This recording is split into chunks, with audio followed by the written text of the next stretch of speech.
So tell us a little bit more about the deprescribing accelerator program. Yeah, for sure. So we have created, and this has really came from my past 5, 7 years in pharmacy, of really teaching like-minded clinicians who are passionate about stopping harmful meds on how to incorporate some of our pharmacist brain and use that to advocate for patients. So it's not all about you need to know all these meds. It's more about how are we showing up as advocates, asking questions like, are you on more than 5 meds? Have you had any changes in side effects? Have you had any more falls lately or changes in mood or pain? Just asking probing questions to empower not just the patient, but also the caregiver. So, our prescribing accelerator program is actually CE accredited.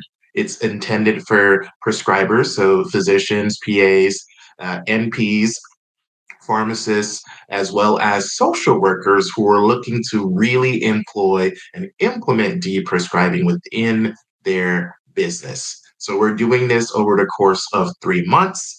We're actually going through our final cohort of the year right now, but we have another one we are currently interviewing for that will start in March of 2023. So it's a hybrid of didactic learning where you will learn tips for opioid deprescribing, dementia deprescribing, genetic testing as well. But we're also going to touch on how we can help you, the clinician, leverage this into a sustainable business model. So you're getting a mix of coaching as well as clinical deprescribing that's evidence based in practice. So tell us a little bit more about this CE program. Is this available on is there more information on your website about this?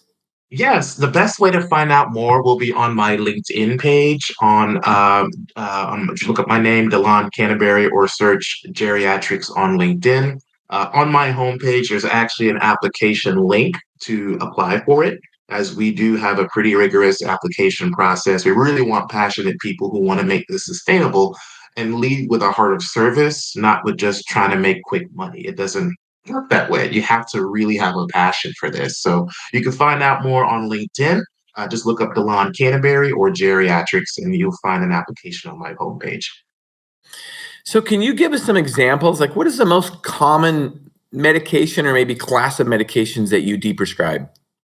I would say one of the not necessarily easiest ones, but one of the more common ones are proton pump inhibitors, as well Hmm. as certain over the counter medications that may be used inappropriately, and some multivitamins that no longer have any clinical utility.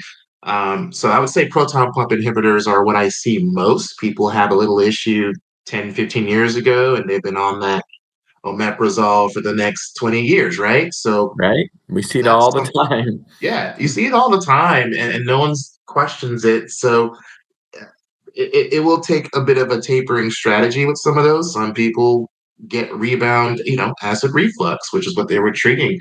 Some people don't have any issues at all. So it does depend on how the patient responds, but I would say PPIs can be very problematic as we age because of the nutrient depletion. You're not getting Right. magnesium, you're not getting uh, other vital nutrients, as well as the gut microbiome is completely trashed now. Like we've really reduce the acid secretion. And so the bacteria that's good, that's meant to be in there, that actually is linked to immune function and cognitive impairment and other life factors, that's all wiped out. So there needs to be a bit of a process on restoring some of those healthy gut flora. And as we age, can become more susceptible to harm. So very, very important to get those tapered off.